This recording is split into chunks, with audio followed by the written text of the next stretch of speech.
Está no ar. Gente que fala. Gente que fala. Tem texto e direção geral do jornalista Fausto Camunha. Gente que fala. Reúne de segunda a sexta-feira formadores de opinião para discutir as principais notícias do dia. Gente que fala. Tem o selo de qualidade APCOM. Olá, olá, boa tarde. O programa Gente que Fala está começando pela AllTV, a TV da internet, e também pelas redes sociais, Instagram, Facebook, nosso canal no YouTube, tudo à sua disposição para você acompanhar a nossa jornada de hoje, a nossa transmissão, nossos trabalhos, até a 13h. Curta, comente, compartilhe a transmissão do programa Gente que Fala. Eu sou o Mauro Friesman, meio-dia em ponto. 2 de janeiro de 2023, nós vamos iniciar mais um ano, vamos iniciar mais uma semana, segunda-feira, com saúde, com empenho, com dedicação, e o nosso convidado nesta primeira edição do programa Gente que Fala de 2023 é o sempre deputado, sempre senador da República, José Aníbal. Tudo bem, José Aníbal? Como estão as coisas? Feliz ano novo para você, muito obrigado pela presença neste primeiro dia útil do ano. Muito obrigado sempre pela presença aqui, com a sua colaboração, por suas informações, por suas orientações no programa Gente que Fala. Tudo bem? Tudo bem, prazer falar com você, Mauro Friesman, nesse primeiro dia útil do ano, né? E uma grande satisfação de estar falando com os seus telespectadores, os seus ouvintes, conversando um pouco sobre o nosso país. O Brasil merece um bom 2023, né? Os brasileiros merecem um bom 2023, um ano de mais pacificado, né? Um ano que as divergências, as posturas distintas de uns e de outros sejam tratadas de forma civilizadas e que não se trate adversários como inimigos, né? O Brasil precisa entender definitivamente, todos nós precisamos entender que com divisão nós não vamos longe. Nós temos que nos unir, sobre um programa que tenha 3, 4 pontos essenciais, né? E ver se o Brasil consegue finalmente entrar num caminho mais virtuoso de crescimento, de emprego, de atração de investimento, enfim, de tudo aquilo que os brasileiros almejam como melhora para suas vidas, das suas famílias, dos seus filhos, etc. Muito bem, como eu destaquei aqui, primeira segunda-feira de 2023, aqui a nossa primeira edição do programa Gente que Fala do ano. E ano novo sempre começa cheio de sonhos, esperança, mas há muito tempo um ano novo não desperta tanta expectativa como esse 2023 que começa agora, e que o José Aníbal aqui já deu o tom, já começou dando a sua impressão a respeito de 2023, e a expectativa dele é um ano que tenha, a palavra que eu guardei aqui de tudo que você falou, José Aníbal, é a pacificação. Acho que esse é o ponto principal. Afinal de contas, 2022 foi um ano de intensa polarização política, e o nosso desejo é que esse clima hostil desapareça e as pessoas possam, claro, cada um aí no seu entendimento político, no seu espectro político, possa torcer pelo Brasil e conseguir colher as melhores coisas ao longo desse ano, não é verdade? É isso. Nós temos, você disse bem, usou uma expressão, colher. Para isso, nós temos que plantar. Já plantamos, de certa forma, com a eleição de um novo presidente. Agora, esperamos que o novo presidente certamente vai estar muito atento àquilo que os brasileiros desejam, né? Não só aqueles que votaram nele, mas os brasileiros de um modo geral. Eu espero que isso venha a acontecer. Imagino que o presidente já mostrou isso, né? Está muito focado em atenção àqueles brasileiros que vivem uma dificuldade extrema, que dependem, portanto, do auxílio emergencial, agora de novo Bolsa Família, as crianças que precisam ter o básico para se alimentar, para poder ir à escola. Isso é essencial, né? Numa sociedade como nós vivemos hoje, educação deve ser uma cruzada, deve ser algo que comprometa realmente a todos nós. Tem que educar, qualificar, desde a primeira infância, tem que qualificar, a qualificação profissional. Você tem milhões de jovens no Brasil sem qualificação. Não dá para esperar mais, não dá para sacrificar mais uma geração. Não é possível. É o nosso principal bem, é a nossa principal força, essa pujança de uma população de mais de 210 milhões de brasileiros, entre os quais milhões de jovens aptos a estudar, a se qualificar e certamente serem empreendedores, serem trabalhadores qualificados, com rendas melhores, capazes de, por si só, atrair investimentos ao Brasil. Acho que esse é um ponto-chave, educação e a assistência social. Fora a gestão pública, com qualidade, com competência, para que as contas se mantenham relativamente organizadas. Aliás, a questão fiscal, muita gente não gosta disso, mas infelizmente é assim, a questão fiscal é muito relevante, ter contas organizadas, gastar aquilo que tem ou se endividar naquilo que pode pagar, tá? E fazer, de vez em quando, algumas coisas excepcionais em função da excepcionalidade da condição de vida de muitos brasileiros. Até aí, tudo bem.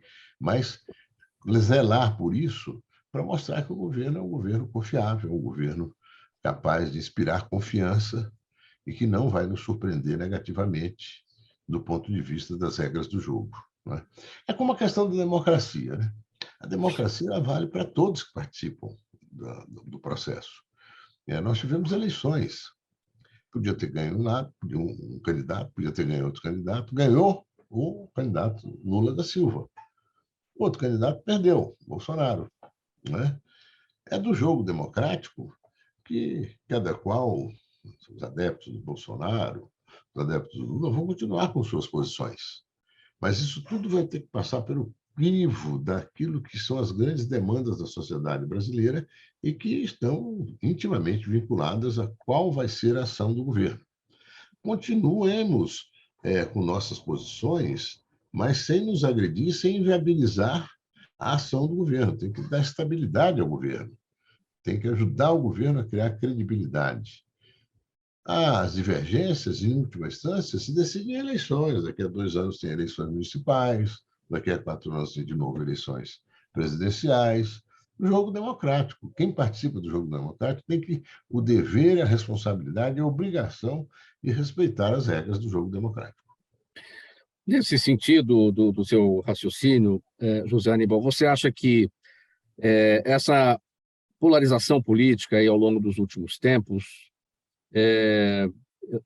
trouxe uma perda para a luta política, no melhor dos sentidos da política, que é a promoção do bem-estar comum, ou seja, a luta política onde cada um defende o seu espectro, onde cada um tem ali as suas ideias dentro da política para aquilo que é o melhor para a população. Essa luta política ficou comprometida com tanta polarização e tanta... enfim, esse clima de hostilidade que a gente viu aí ao longo dos tempos. Olha, de certo modo, sim. Né? Você tem avanços que são avanços civilizatórios. Né? A sociedade, os clássicos já diziam isso, né? A sociedade ela tem sempre uma perspectiva ascensional, de crescimento, de melhora, de aprimoramento. Né? Então, quando você começa a trazer para a disputa política as questões comportamentais, as questões que têm a ver com a vida de cada pessoa, as opções que cada pessoa faz, ou as questões raciais, ou as questões culturais. A cultura hoje permeia todas as atividades da sociedade, inclusive os jovens, né? Que hoje se expressam politicamente, fundamentalmente pela cultura. Com essa falência dos partidos políticos, essa enorme fragmentação, essa desilusão com a política e com a capacidade dos políticos entregarem aquilo que a sociedade almeja, os jovens, hoje, eles se manifestam pela arte, pela música, não é? Pela auto-organização, formação de grupos, etc, etc. Isso tudo é um avanço civilizatório. Querer negar isso faz muito mal ao país, porque você discrimina parcelas muito importantes da população. O racismo é uma barbárie. Hoje, isso eu evolui muito nos últimos anos, em função até da presença dos pretos, né, na sociedade, a luta que eles realizam cotidiana, não é, contra o racismo, e eu me tornei um antirracista. Não é que eu não sou racista, eu sou anti. O racismo é uma chaga, é um vírus que destrói a convivência, a vida em sociedade. E então eu acho que certas questões elas estão no universo dos comportamentos, das posturas das pessoas, e elas têm que ser preservadas, esse direito à liberdade. A liberdade tem esse sentido amplo. Eu vejo, às vezes, vi, né, muitas vezes, não, nós queremos liberdades, não queremos esse Lula, queremos, nós defendemos a liberdade. Bom, se defende a liberdade, defende o jogo democrático, quem ganhou a eleição, ganhou a eleição. Não é? E você não pode querer liberdade para limitar o direito de manifestação dos pretos, das mulheres, dos gays, né? Ou de quem quer que seja. Né? Todo mundo tem que ter direito a se manifestar, se posicionar, se organizar, né? Buscar valer os seus interesses, os seus propósitos. Eu acho que isso, se nós não conseguirmos evoluir nessa direção e sedimentarmos a polarização, não vai ser bom, porque isso estreita as possibilidades de colaboração, né? De solidariedade dentro da sociedade. Isso é fundamental. Acho que o Brasil evoluiu, teve evolução importante na questão de costumes, na questão de raça, na questão de comportamentos, etc. E isso tem que ser preservado. Alguns admitem mais, outros admitem menos, alguns defendem mais abertamente, outros não defendem, são contra. Mas aquilo que implica numa manifestação mais plena das pessoas, sejam elas quem for, isso é avanço civilizatório. Tem que acontecer e vai acontecer, já está acontecendo no mundo inteiro. José Aníbal, muito bem. Presidente Lula já empossado e para o seu terceiro mandato.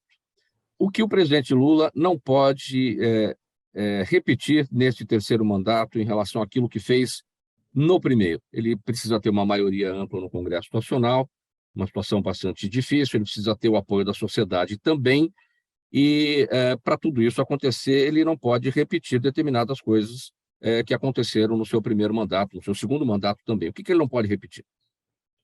Olha, em primeiro lugar, o presidente Lula sabe que não foi o PT que ganhou a eleição. Ele verbalizou isso. Eu estive no ato 5 dias antes da eleição, no teatro da PUC de São Paulo, no Tuca, e o presidente Lula foi enfático, disse, olha, e dialogando com a presidente do PT, né, olhando para ela, ele disse, olha, não vai ser um governo do PT. Não vai ser um governo do PT, vai ser um governo das forças políticas, sociais, que estão nos apoiando nesse embate do segundo turno. E que finalmente deram a ele a vitória. Então, isso eu acho que o presidente Lula tem muito claro e ele está trabalhando em linha com isso, né? Na própria montagem do governo, do ministério, na busca dos entendimentos com o Congresso Nacional, na definição das suas prioridades. Eu acho que ele não vai regredir nesse ponto. Pelo contrário, ele sabe que por aí a chance de sucesso é muito maior. Você envolve pessoas que não pensam exatamente como você, mas que são pessoas que se comprometem com a democracia, coincidem que o presidente tem que ter uma boa condição de trabalho para poder fazer valer o seu programa de governo, não é? Há que ter uma certa margem de manobra, o governo, para poder realizar aquilo que defendeu durante a campanha. E acho que o presidente está muito ciente disso aí. Na questão ambiental, ele ainda no ano passado foi naquela conferência no Egito, né, e deixou claro a posição dele, o compromisso dele com o desmatamento zero. É tão óbvio essa questão. Eu nasci na Amazônia, sou de Rondônia. O que vale é a árvore em pé, não é a árvore cortada. A árvore em pé ela tem um potencial enorme, inclusive para atrair investimento. A concepção daqueles que acham que tem que destruir a floresta, acabar com a floresta, é uma visão de floresta como um empecilho ao crescimento. A floresta não é um empecilho ao crescimento, ela é um estímulo ao crescimento. Não é? E o que já foi feito de desmatamento tem que ser recuperado. Eu vi que tem uma iniciativa, vi isso no ano passado, de 6 grupos econômicos, cada qual contribuiu com 20 milhões de reais, grupos aqui implantados no Brasil, 20 milhões de reais, 120 milhões, os 6 grupos, para recuperarem 20 milhões de hectares desmatados e para preservarem 20 milhões de hectares não desmatados. Quer dizer, porque isso tem um valor, inclusive econômico, financeiro. Você pode compartilhar com toda a soberania que o Brasil tem, absoluta soberania que o Brasil tem sobre a floresta amazônica, sobre a parte da floresta amazônica no território nacional, você pode negociar investimentos para preservação dessa floresta como ela está, explorando as potencialidades e as possibilidades que existem na floresta, como ela se encontra, para ter essa população do estado do Amazonas e dos estados adjacentes em condições de vida adequadas, renda, escola, saúde, habitação, saneamento. Dá para fazer. É desafiador, mas dá para fazer. A visão de curto prazo, não. Vamos tacar garimpo lá e tal, envenena rio, vamos derrubar árvore, vender árvore, até ilegalmente, vender madeira. Não é mais por aí. Eu acho que o agronegócio brasileiro está bem implantado. Ele precisa parar de ver fantasmas, né? É umas ideias, às vezes, muito atrasadas. Não tem mais ninguém querendo ficar invadindo terra. Se invadir terra é crime. Terras que estão adequadamente e corretamente ocupadas, né? E mesmo as outras que não estejam, aí é um problema da justiça ir lá e resolver como é que refaz. Então, acho que o presidente tem essa visão importante. E na questão dos investimentos. O Brasil, Mauro Friesman, talvez seja o país de mais potencial de atração de investimentos que existe no mundo. Porque nós temos aqui, olha, tudo por fazer ainda em várias áreas. O nosso setor ferroviário precisa multiplicar várias vezes num país continental. Portos, aeroportos, né? Saneamento. O Brasil precisa avançar muito em saneamento. Tem um novo marco regulatório, foi votado pelo Senado e pela Câmara no ano retrasado, acho que retrasado, foi concluído em 2021. Então, ele favorece o investimento, né? Que venham esses investimentos, que esses investimentos tenham segurança de que as regras vão ser cumpridas, que não vai haver mudança de regra no meio do jogo e tal. Eu acho que o presidente vai se empenhar muito nisso. Ele deixa passar muito a ideia de que ele quer circular um pouco no mundo, conversar, dialogar, mostrar que é um governo de outra natureza, com muita disposição de acolher investimentos, não é? E de compartilhar nessa nova ordem econômica mundial espaços que o Brasil pode perfeitamente ocupar. Nessa redistribuição de cadeias produtivas globais, o Brasil se inserir produtivamente nisso aí. O Brasil tem que voltar a se industrializar, tem que se reindustrializar, é um país que já teve uma base industrial muito forte, perdeu muito, e agora precisa retomar. Mas, enfim, são bons desafios.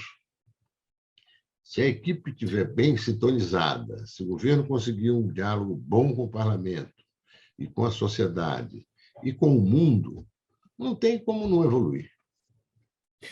Sou otimista. Certamente, José Aníbal, o que o presidente Lula não pode repetir, né, nessa sua terceira passagem pela presidência do Brasil é a corrupção, esse sentimento anti-PT que existiu nas eleições. Existe, uma parte aí está presente.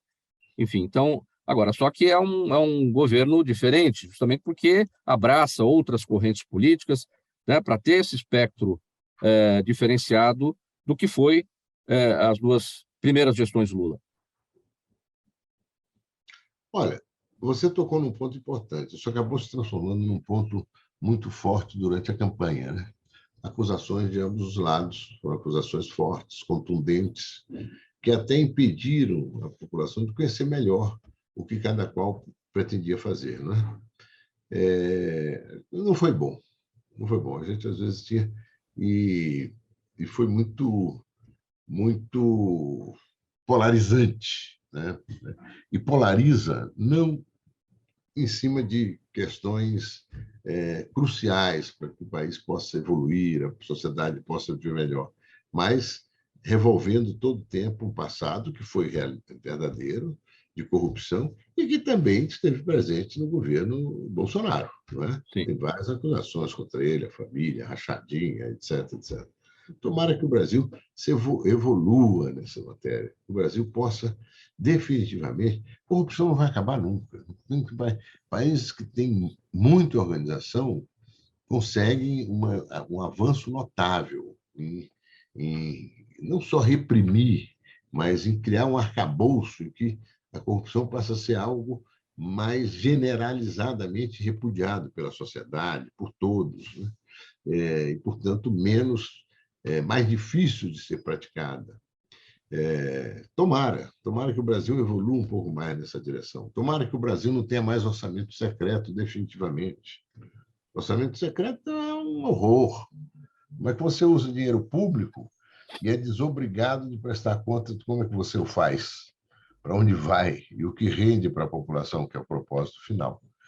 Então, acho que esse tipo de coisa, de corrupção, de montar uma base parlamentar com base em favores que se multiplicam e se ampliam cada vez mais, presenças de cargos públicos, etc., tem que ter um cuidado enorme nisso aí. E acho que, eu imagino, né, que o atual governo vai ter um cuidado grande em que isso não volte a acontecer, né? E reprimindo, inclusive, novas formas, novos procedimentos que levam ao desvio de dinheiro público, atitudes criminosas, né? Você está aí disputando R$ 150 por mês para as crianças.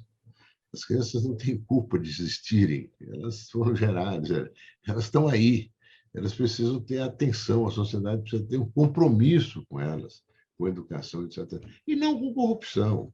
A corrupção no Brasil ainda existe, ela é presente, você vê todo dia tem uma denúncia aqui e acolá, mas ela precisa ser muito fortemente combatida. Tomara que a gente avance significativamente nisso. Programa Gente que Fala, edição de segunda-feira, nossa primeira edição do ano de 2023, e aqui a nossa conversa com o sempre senador, sempre deputado José Aníbal. José Aníbal, o senhor foi um dos primeiros líderes a declarar apoio ao presidente Lula, ao então candidato Lula, né, no segundo turno das eleições. Qual foi a razão disso? Qual o sentimento seu, não só o seu sentimento, mas no grupo político, no seu grupo político, o sentimento em relação ao que estava acontecendo? Porque o PSDB, até 2 eleições atrás, sempre era o PSDB que polarizava com o PT, né? Até 2014, 2018 aí já foi Bolsonaro. Então, era muito clara essa situação de campos opostos, né? As agendas de PSDB e PT são completamente diferentes, notadamente a do PSDB, com as privatizações, com as questões da economia também, mas o país foi tão para a direita com Bolsonaro que parece que todos os outros estão exatamente à esquerda, e não é bem isso. A gente tem o centro democrático, a gente tem a direita e a gente tem a esquerda. Mas este momento que a gente vive hoje é um amplo campo, né, de esquerda e centro-esquerda, no qual o PSDB está inserido, olhando para essa direita, né, que ocorreu aí ao longo desses anos todos. Na realidade, nós temos aqui, hoje, no Brasil, campos políticos que você percebe de forma mais distinta, né? Esse campo político que foi organizado, que se organizou, que se associou em torno ao ex-presidente Bolsonaro, e o campo político que se associou em torno ao presidente Lula. O centro democrático, que é o que o PSDB representa, não conseguiu firmar uma posição clara nessas eleições. E uma das razões dessa derrota do PSDB, nós hoje temos apenas 13 deputados federais Eu já dirigi a bancada do PSDB e fui líder da bancada na Câmara dos Deputados 4 vezes, com mais de 90 deputados federais. Hoje nós temos 3 no estado de São Paulo, hoje nós temos 13 no Brasil. No estado de São Paulo, 3, onde já tivemos 15, 16, 17, enfim. Então, o Centro Democrático não conseguiu se colocar, despolarizar. Isso aconteceu em alguns estados, com candidatos do PSDB. O Eduardo Leite ganhou no Rio Grande do Sul e não entrou na polarização. A Raquel Lira ganhou em Pernambuco, também não entrou na polarização. Eles conseguiram puxar a campanha e o debate com os gaúchos, com os pernambucanos e com o pessoal do Mato Grosso do Sul, Eduardo Riedel, também do PSDB, ganhou, para os desafios do Estado. Eu os via dizer, olha, aqui nós não estamos discutindo a taxa de juros, nós não estamos discutindo os programas sociais do governo federal, nós estamos discutindo os nossos estados, a saúde aqui, o posto de saúde, a infraestrutura do nosso estado, a educação, a melhoria da educação no nosso estado. Quer dizer, nós temos que trazer o debate, não podemos diluir o debate no estado em torno apenas da polarização nacional. Isso aconteceu em vários estados. A polarização era Lula ou Bolsonaro, o candidato do Lula, o candidato do Bolsonaro. Nesses 3 estados não foi assim. Mas, no plano nacional, nós não conseguimos vencer essa polarização.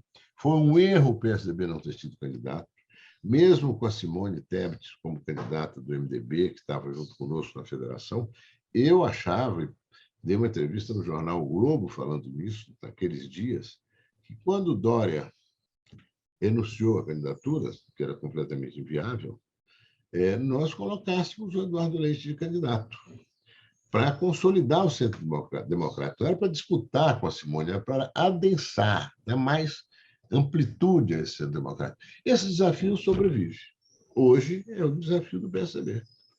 Nós temos que procurar fortalecer esse Centro Democrático no Brasil. É a nossa grande contribuição para romper com essa polarização. Tem muita gente que votou no Bolsonaro que tem simpatias, que já votou com a gente. Nós já tivemos a maioria dos votos do Brasil, né? Em 2 eleições, elegemos o presidente da República, Fernando Henrique. E depois tivemos posição, disputamos sempre o segundo turno em 2002, 2006, 2010, 2014 com o PT, né? Disputando ali. Então, tem muita gente que está hoje nesse campo bolsonarista, que eu acho que está começando a se esvaziar, né? E também muita gente que está no campo que o Lula conseguiu congregar na eleição. Eu próprio declarei meu voto nele, como muitos do PSDB, mas me mantenho como membro do PSDB e vou trabalhar pela consolidação desse centro democrático que existe no Brasil inteiro. Mas, de qualquer maneira, isso não vai impedir que nós, do PSDB, contribuamos, nesse momento, para dar estabilidade ao governo, para que o governo tenha condições de governar, de tocar os seus projetos, com projetos que sejam aqueles que vão de encontro aos anseios da população, as coisas mais urgentes, né? Na área social, na área ambiental, na área da saúde, na área do investimento, da qualificação profissional. Enfim, não vamos ter nenhuma posição de oposicionismo. Você não vai construir ou reconstruir um centro democrático no Brasil só por oposição a este ou aquele. Você tem que construir esse campo democrático afirmando posições. Como é que você tratará tais questões no plano nacional? Essa construção, essa reconstrução, ela precisa começar desde já, José Aníbal, ou é preciso esperar para verificar o que vai acontecer aí ao longo do governo Lula? Claro, visando as eleições de 2026, porque é muito provável que o ex-presidente Bolsonaro queira disputar 2026, se não ele, até um dos próprios filhos, ou até Tarcísio de Freitas, governador de São Paulo, que não é exatamente do PL, né, do partido do presidente, mas está na direita, enfim, está no campo, está no espectro dele, e dependendo do desempenho aqui em São Paulo, vai se lançar, né? Então, para enfrentar tudo isso, qual deve ser a estratégia desde já? Olha, em primeiro lugar, nós acabamos de decidir em dezembro, e vai se efetivar em fevereiro, que o novo presidente nacional do PSDB será o governador Eduardo Leite. Isso já é um sinal claro de que teremos na condução nacional do partido, né, uma figura política que encarna esse processo de despolarização. Conseguiu uma vitória num estado que é muito polarizado, o Rio Grande do Sul, né? Ele conseguiu romper essa polarização e, mais do que isso, conseguiu se reeleger. No Rio Grande do Sul, desde que existe reeleição, nenhum governador, praticamente todos tentaram, conseguiu ser reeleito. E o Eduardo, exatamente porque já é um estado que sempre muito polarizado, o Eduardo conseguiu essa eleição. Então, ele está agora como presidente do partido, e esse processo já começa, né? A mobilização do partido, revitalizar o partido em vários estados. Eu acho que o Eduardo ele desperta interesse, desperta certo, mobiliza, né, políticos que já estiveram conosco, que hoje não estão, que podem vir a estar, filiados, militantes, não tal como era o PSDB, mas um PSDB revitalizado também, contemporâneo, que atualiza as suas teses fundadoras, as suas diretrizes básicas lá de 88, quando o partido foi criado. O partido foi criado saindo do MDB, porque o partido achava que no MDB, naquele momento, já não dava para cumprir uma agenda de interesse da população brasileira. Acabar com a inflação, que era um horror. Enfim, tudo aquilo que a gente sabia, muita corrupção, etc, etc. 6 anos depois, nós conseguimos ganhar a eleição, não só com esse discurso, mas com essa prática. Já chegamos ao governo com um plano real que estabilizou a economia e acabou com a inflação. Ou seja, nós temos que fazer algo assim, que seja disruptivo, inovador, não é? Nesse momento, e aí você pergunta por que essa opção em apoiar o Lula no segundo turno, uma opção que tem a ver com a democracia. O Bolsonaro claramente tem uma atitude autocrática, tem um viés golpista nas declarações dele, nos propósitos dele, dos seus seguidores, então, isso é muito óbvio, porque para eles já chega o produto final, né? Sob a forma compacta, né? Olha, é golpe mesmo, não pode reconhecer esse governo, as eleições. As eleições foram absolutamente transparentes. Os próprios militares tiveram que reconhecer isso. Aliás, isso já é uma prova de que algo não está bem. Os militares terem que se manifestar sobre o processo eleitoral. Quem se manifesta sobre o processo eleitoral é o parlamento, a sociedade de um modo geral, né? E as forças políticas, que tiveram todo acesso aos procedimentos da urna eletrônica, etc. Mas, enfim, não era uma questão de defesa da democracia. O Bolsonaro inspirava muito, inspira ainda, de certo modo, uma postura autocrática, uma postura avessa à democracia, uma postura autoritária na sociedade, no governo. Isso é inaceitável. Programa Gente que Fala, edição de segunda-feira, nossa primeira edição de 2023. E aqui a nossa conversa com o sempre senador, sempre deputado José Aníbal. Uma parada rapidinha, intervalo, um golinho de água para cada um. E a gente já na sequência volta aqui com essa nossa conversa com o José Aníbal. Até já. Toda ação estratégica de sucesso tem um componente fundamental: um instituto de pesquisas ético, rápido e preciso. Afinal, é ele que vai fornecer informação confiável, sem achismos ou palpites. E isso, numa época de mudanças rápidas e repentinas, é fator crítico de sucesso. A Orbis é um instituto de pesquisas que une precisão e confiabilidade estatística com a mais alta tecnologia em pesquisas do mercado.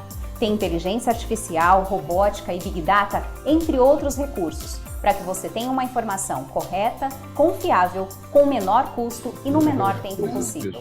Na sua próxima ação, seja ela corporativa ou política, comece pela Orbis, porque com a informação correta, você vai mais longe, mais rápido e com mais segurança. Estamos de volta pela AllTV, a TV da internet e também pelas redes sociais, Instagram, Facebook, nosso canal no YouTube, tudo à sua disposição para você acompanhar nossa jornada de hoje, a primeira edição do programa Gente que Fala de 2023. E aqui, nessa nossa conversa, o sempre deputado, sempre senador José Aníbal. José Aníbal, qual é o real Brasil que o presidente Lula herdou do ex-presidente Bolsonaro e qual é o real Brasil que o presidente Lula herdou em 2003, no seu primeiro mandato, do ex-presidente Fernando Henrique Cardoso? Olha, do ex-presidente Fernando Henrique Cardoso, o Lula recebeu uma herança bendita, que eles logo se apressaram em dizer que era uma herança maldita. Né? A herança bendita, as contas públicas de ordem, a inflação abaixo de 10%, aquele extraordinário crescimento da China, que começou a comprar até poeira do Brasil, né? Comprava tudo, né? Minérios, grãos, carnes, etc. E continuou comprando, mas naquele momento adicionou receitas ao Brasil que o Brasil não tinha imaginado que pudesse acontecer. Tudo isso favoreceu o ex-presidente Lula, que intensificou políticas sociais, etc. Acho que ele não conseguiu fazer uma coisa crucial que ele poderia ter iniciado de forma mais sem cometer erros graves que cometeu em matéria de decisão de investimentos que começaram e nunca foram concluídos, que foi investimento em infraestrutura. Ele podia ter estruturado o país mais, você poderia ter estimulado mais investimentos em ferrovias, em portos, aeroportos, enfim, saneamento, mas para trás. Ficou. Agora, o que nós vamos receber? O que esse governo está recebendo? Não é uma herança bendita. Foram praticados muitos desatinos no período eleitoral. O governo passou a funcionar em modo eleição como nunca funcionou no Brasil. Foi uma coisa assustadora. Usou dinheiro público, usou as empresas estatais, usou tudo que podia para tentar garantir a sua reeleição. Felizmente, não conseguiu. E isso dá ainda mais valor a essa vitória do Lula dentro de um encaminhamento que juntou gente de diferentes forças políticas, algumas até que tinham simpatias com Bolsonaro, mas começaram a ver que aquele propósito de continuar não era muito sadio, não, era um propósito vale tudo. E diante do vale tudo, as pessoas puseram o pé atrás e não, por aí não dá. Então, a herança não é boa. Mas o Mário Covas dizia uma coisa incrível. Quando você disputa uma eleição, você tem o dever de saber a situação do Estado, do município, do país no qual você está pretendendo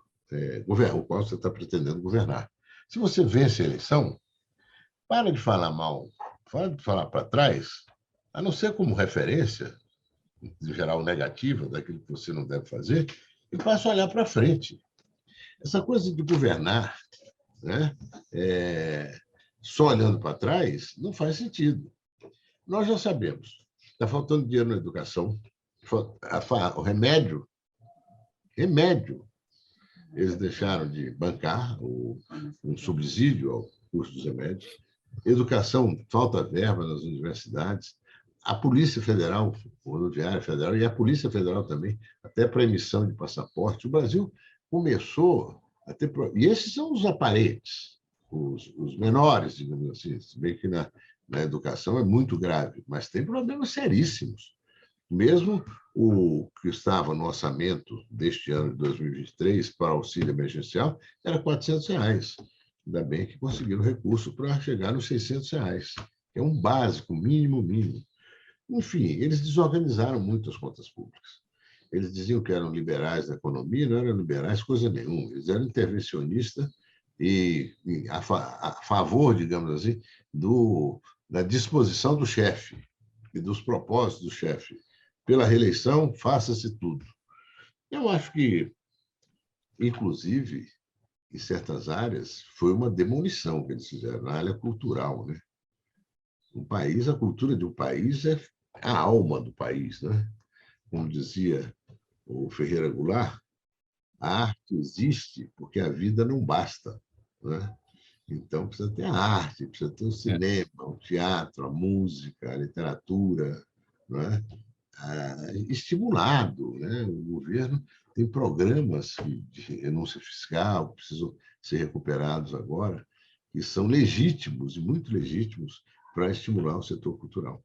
Então, acho que é isso. A herança não é boa, mas o governo, com a montagem que está fazendo, né, e com aquilo que está, ao qual se está se associando em termos de posturas, de modos, de procurar voltar o crescimento, gerar emprego, empregos melhores, qualificação profissional, tem uma carência grande, uma falta grande de qualificação profissional. Eu acho que o governo tem que dedicar uma energia enorme, não só através daquilo que já tem, né, o Centro de Formação Profissional, ou o Sistema Paula Souza aqui em São Paulo, que abriga 300 e tantos mil jovens, mas tem que fazer mais, muito mais, com esses recursos que tem no Sistema S, com recursos adicionais, uma cruzada para qualificar profissionalmente esses milhões de jovens, para que eles saibam o que é um aplicativo, um programa, como é que funciona essa tal história de logística, não é? Como é que faz, enfim, como é que se associa para empreender alguma coisa usando esse instrumento formidável que é a inteligência artificial. Isso não pode esperar. Então, o governo tem que sebo nas canelas, né, como se diz, tem que correr. De outro lado, só uma menção, Sim. O Lincoln foi um grande presidente americano, né? Ele disputou a convenção com 3 outras grandes lideranças do partido dele, que era o Partido Republicano. Você chamado Chase, outro chamado... Enfim, eram 3. Ele mais 3. Seward, Chase, Seward e o outro. Ele ganhou a indicação, sabe o que ele fez? Aliás, ganhou as eleições. Ele nomeou os 3 para os 3 ministérios mais importantes: o Ministério da Guerra, o Ministério das Relações Exteriores e o Ministério da Fazenda. Quer dizer, ele mostrou que ele tinha um projeto e que ele queria comprometer nesse projeto aqueles que tinham sido rivais dele na disputa pela indicação do partido. Muda aí um pouco, não é os Estados Unidos, foi meados do século XIX e tal, mas pensa, hoje o Lula ele tem que dar, é por aí que ele tem que caminhar um pouco, é chamar aqueles que, enfim, as forças políticas, as mais diversas. Tem alguns que não vão aceitar, mas, olha, vamos tentar dar uma arrancada no Brasil, porque o Brasil ficou muito amedrontado com tudo que aconteceu. Isso de uma parte e de outra parte. Todo mundo, eu sinto que há um alívio, um distensionar. Claro, tem aqueles que já estão com a cabeça tão feita e mal feita que não muda mais. Mas você pode trabalhar com as pessoas, conversar com elas, né? Abrir, tirar a viseira, né? Abre aqui para olhar um pouco de lado. Não fica fixando, é isso. Você não resolve isso, você vai ficar frustrado a vida inteira. Procura ver caminhos alternativos para encaminhar seus desejos, suas propostas, aquilo que você acha que o governo deve fazer. José Aníbal, essa polarização ao longo dos últimos anos, um outro efeito dela, vamos chamar aqui de desfazimento, né? O desfazimento de muitos partidos. O senhor mesmo destacou aí há pouco como era o quadro do PSDB e como é que se tornou esse quadro hoje. Muitos partidos políticos estão sumindo mesmo por conta da cláusula de desempenho nas eleições. A gente vê o PTB varguista, capturado depois pelo Leonel Brizola, o PSC, enfim, partidos que vão desaparecer ou vão se fundir. Acho que o PTB e o PSC estão se fundindo, outros vão sumir mesmo. O Novo também não teve desempenho, mas ele vai continuar existindo porque não se preocupa com um fundo partidário, enfim. Está de acordo com essa regra, ou com o passar do tempo, essa questão da cláusula de desempenho acabou não sendo uma boa ferramenta? Como é que o senhor avalia? A cláusula de desempenho é uma boa ferramenta, mas ela não resolve o problema. Ela ajuda num processo de agregação de forças políticas, até por uma questão de sobrevivência, porque com menos parlamentares você tem menos representação nas instâncias de poder do parlamento. Você pode até desaparecer e acesso aos fundos partidários e tal. Mas o Brasil precisa passar por uma reforma política. esse sistema eleitoral que nós temos hoje no Brasil está totalmente corrompido. Totalmente corrompido. Essa eleição proporcional nos estados, né? Isso dá lugar a todo tipo de corrupção. O índice de reeleição nessa última eleição foi altíssimo. Por quê? Porque tinham à disposição um orçamento secreto. Tinham à disposição, além disso, as emendas. Tinham à disposição disso, além do quê? Mas aquilo. Você vê figuras importantes que não conseguiram se reeleger, né? Inclusive que eram parlamentares, né? O deputado que foi o relator da reforma da Previdência, Samuel Moreira, nosso deputado de São Paulo, não se reelegeu. Para minha surpresa, eu achava que ele ia ter uma bela votação. E tantos outros. Então, acho que tem que, primeiro, fazer o voto distrital. Esse voto, como está aí, proporcional, você pode, qualquer candidato a deputado federal pode disputar a volta em qualquer lugar do estado de São Paulo, está errado. Ele tem que ter como nas democracias avançadas, nos Estados Unidos, na França, em todo lugar, na Alemanha. Então, o voto distrital. Você tem um distrito, quantos eleitores tem? Tem 1.000 eleitores em São Paulo. Quantos deputados elege em São Paulo? 10. Então, cada grupo de 100 eleitores vai eleger um deputado. Então, junta o grupo de 100, né? Põe 100 mil eleitores, né? Junta 2, 3 bairros que tenham 100 mil eleitores, ou aproximadamente isso, aqui vai ter um deputado federal.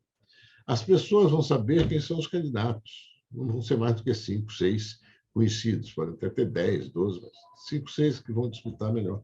Isso vai dar mais segurança às pessoas de acompanhar o trabalho do parlamentar, de saber como ele está se desempenhando.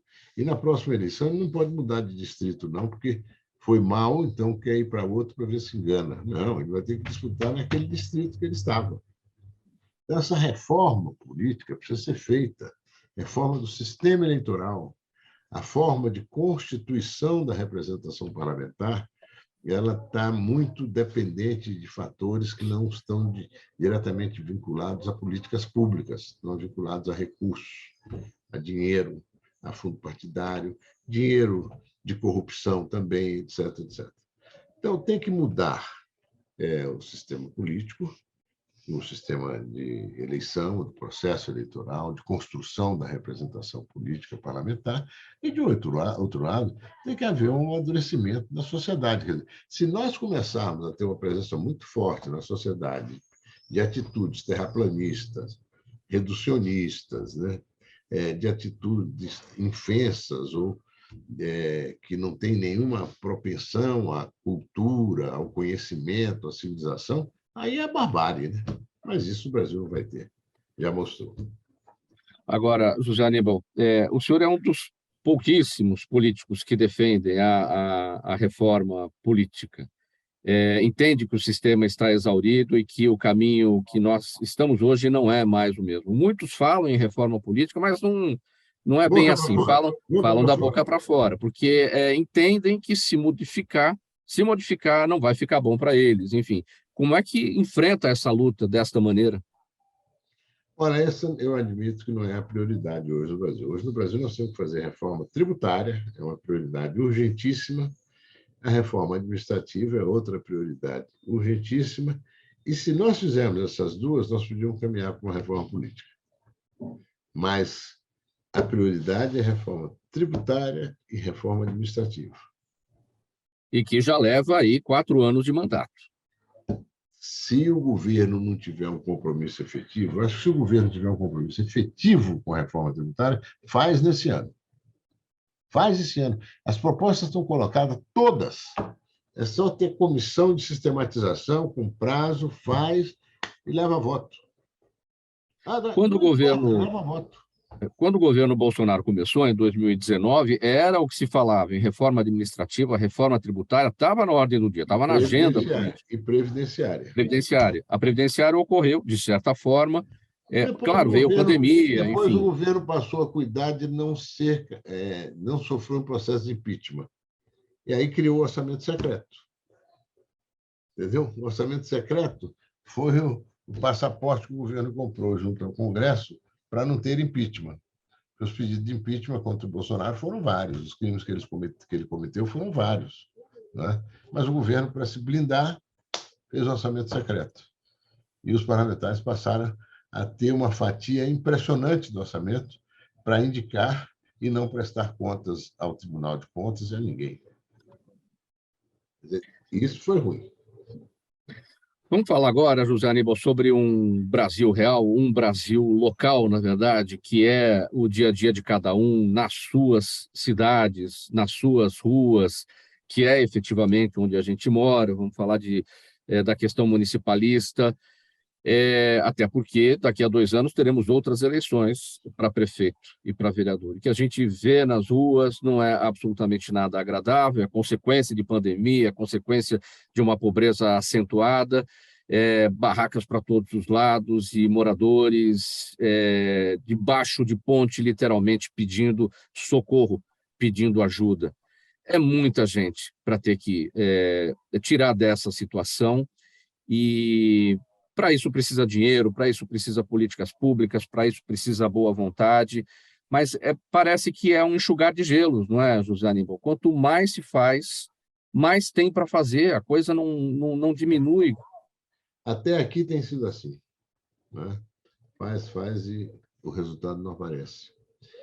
Parece agora que aqui na nossa cidade de São Paulo, o prefeito está empenhado em fazer uma ação ampla, né, para começar a dar curso a soluções efetivas para os moradores de rua, gente que está na pobreza, que está na rua não é por droga, está na rua porque não tem mais onde morar, porque não tem como pagar o barraco, não tem mais...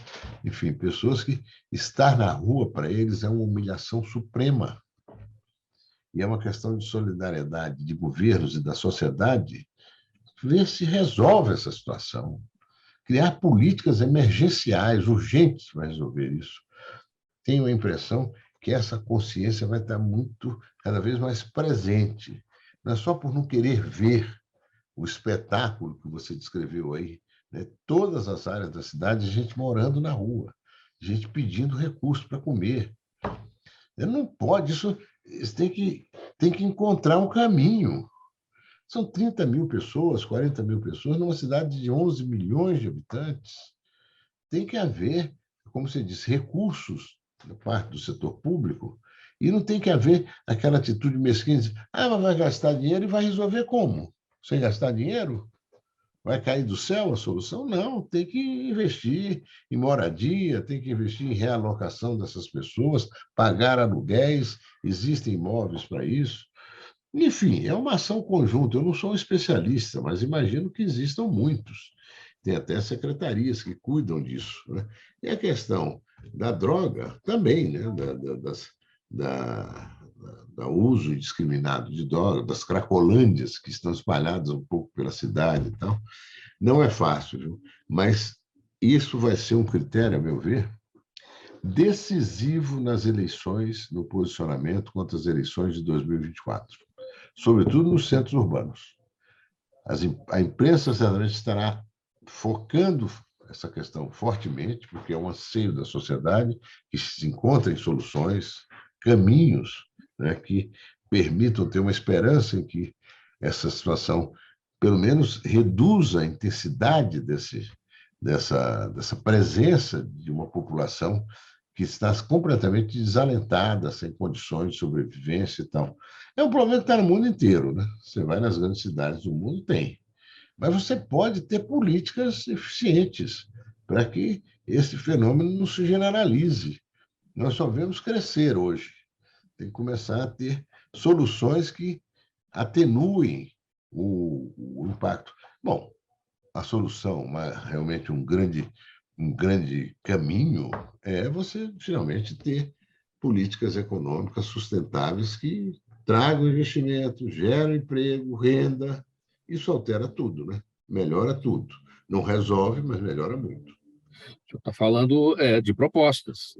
Será que nós teremos, daqui a 2 anos, essas propostas? Ou a gente vai ver esse espetáculo de acusações na hora do debate eleitoral?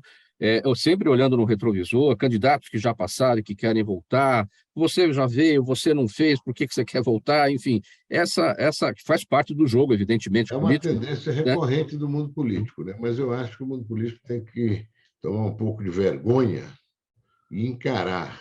Tudo bem, na campanha você pode até acusar o outro, não fez, devia ter feito, etc. Mas diga o que você vai fazer. A sociedade tem, as mídias têm que questionar isso. O que falta para os governos terem uma ação mais consistente, mais capaz de enfrentar, de resolver, de mostrar que é possível fazer diferente. Não é possível que a gente vai continuar ignorando. Faz de conta que o problema não é comigo. Esse problema, visualmente, ele é cada vez mais preocupante. Quer dizer, preocupante, mas assustador. E aí, claro, preocupante. Mas não é por isso. É porque isso diz respeito a gente. São milhares de brasileiros, brasileiras, adultos, crianças, idosos, que estão nessa situação de rua. Não tem onde morar, não tem como pagar aluguel. Os governos têm que encontrar caminhos alternativos para isso. São várias políticas públicas, não é, José Aníbal? Porque Sim. tem na rua aquele que não consegue pagar aluguel porque perdeu o emprego e perdeu o endereço, vai ficar difícil de conseguir um emprego novo, você tem que ter onde morar. Tem aquele que está na rua por desestruturação familiar. Tem aquele que está na rua porque está na droga. Tem aquele que está na rua porque, enfim, tem todo tipo de Tem que situação que identificar precisa de uma bem as política pública situações específica. e agir em função delas, encontrar soluções em função delas. Não é fácil. Exige trabalho de muita gente, exige recursos, exige política, compromisso firme da gestão pública, das câmaras municipais, das assembleias, enfim. Mas o importante é que eu percebo, você deve estar percebendo isso, até sob a forma de incômodo, as pessoas incomodadas. Pô, você viu como está crescendo e tal? Pois é, mas tem que resolver. E não é para resolver, tem que resolver de uma forma absolutamente civilizada, humana, solidária. Bom, você vê famílias que estão na rua, que claramente estão na rua porque perderam totalmente a renda. O menor sinal de uma oportunidade, essas pessoas vão se reposicionar numa Sim. vida mais normal, né? Uma habitação qualquer, um barraco, alguma coisa. Senador José Aníbal, nosso tempo já chegando ao final aqui, a sua mensagem, seu alento aí nesse ano novo, nesse 2003 que se inicia. São Paulo tinha 25 mil habitantes em 1870. Decorridos 150 anos, se você juntar a região metropolitana, tem 25 milhões de habitantes. Em 125 anos, nós saímos de 25 mil para 25 milhões. Para isso, teve que ter muito empreendedorismo, né? Foram empreendedores que vieram do Brasil e do mundo inteiro que encontraram nesse pedaço de chão aqui, nesse planalto, né? E ajudaram muito no estado inteiro, no Brasil inteiro, o Brasil a chegar onde chegou. Agora, vamos cuidar mais do que já temos, né? E vamos compartilhar melhor a riqueza que temos e ampliando essa riqueza. Não é subtraindo, é ampliando. Eu tenho muita expectativa de que a gente tenha um bom ano em 2023. Acho que há uma vontade comum, não digo envolvendo todo mundo, mas envolvendo muitos brasileiros e brasileiras, de avançarem, não só na economia, na cultura, na convivência, na educação, na saúde, enfim. Tenho uma boa expectativa com relação a esse ano. Espero que o balanço que a gente faça em 2 de janeiro de 2024 seja um balanço animador. E por falar em 2024, senador Aníbal, o senhor é pré-candidato à Prefeitura de São Paulo em 2024 pelo PSDB ou outro partido? Não. Primeiro, eu espero ficar no PSDB, contribuir para que o PSDB se renove, se revitalize, volte a ter expressão que já teve na sociedade brasileira, etc. Segundo, eu já tenho um tempo de vida, eu posso funcionar como colaborador, com isso, aquilo, outro, mas sem postulações eleitorais. Muito obrigado, sempre senador, sempre deputado José Aníbal, nessa nossa conversa de hoje, na primeira edição do programa Gente que Fala de 2023. Obrigado pelos seus esclarecimentos, pelas suas orientações, colaboração sempre com a gente, e nos encontraremos muitas vezes aqui ao longo desse 2023.